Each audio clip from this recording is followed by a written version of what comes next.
The level of hypocrisy in the People's National Party is unbelievable. KD Knight is creating a stink about Mike Henry on the JLP ticket after his resignation over JDIP. But Colin Campbell is on the PNP ticket after resigning over Trafigura. KD is complaining about Danville Walker because the Contractor General suggested that the DPP file charges against him, charges that have not been laid.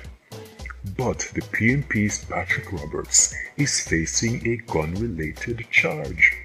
The Star Boy calls Dwight Nelson mendacious, but he seems to have forgotten that the US Embassy and the Jamaican police have both had occasion to put out statements because of Anthony Hilton's lies. As for Dr. Peter Phillips, have mercy. He told the country that no one in the PNP cabinet knew of the secret MOUs.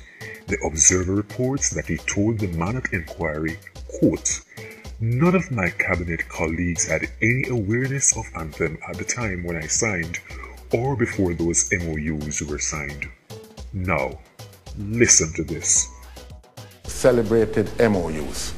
Let me make it clear that they were constitutionally appropriate. They were authorized by the Solicitor General, who is competent to do so. They were operational agreements and they helped in the fight against crime.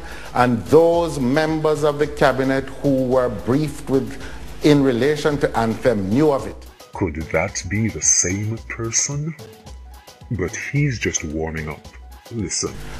Other countries in the Caribbean who have experienced similar circumstances have returned to growth much earlier. Is that true? That's a rubbish argument. I just recently looked at comments in on the Barbadian economy and the Eastern Caribbean economy. They're all in serious problems, and the IMF is warning them. How about this Observer report as quoted by Mr. Aldershaw?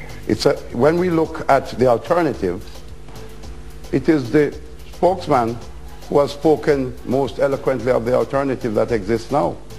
In a newspaper report in July, he said if the JLP fails to carry out its reforms and the government were to hand back were to be handed back to the present PNP leader, Jamaica could become, in his words, an English-speaking Haiti.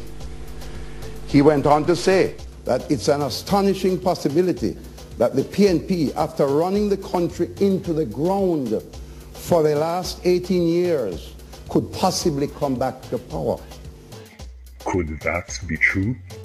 And then... I said no such thing. And there was nothing quoted by me in any newspaper anywhere that said any such thing. Dr. Phillips, you have a problem. And these very words of yours could apply to that problem. No bluster or bombast or loud chat will solve the problem. I know the pressure must get to you sometimes. KD, what have you to say to Peter Phillips, Colin Campbell, and Anthony Hilton? You are pathologically mendacious. All of you, pack your bags and go!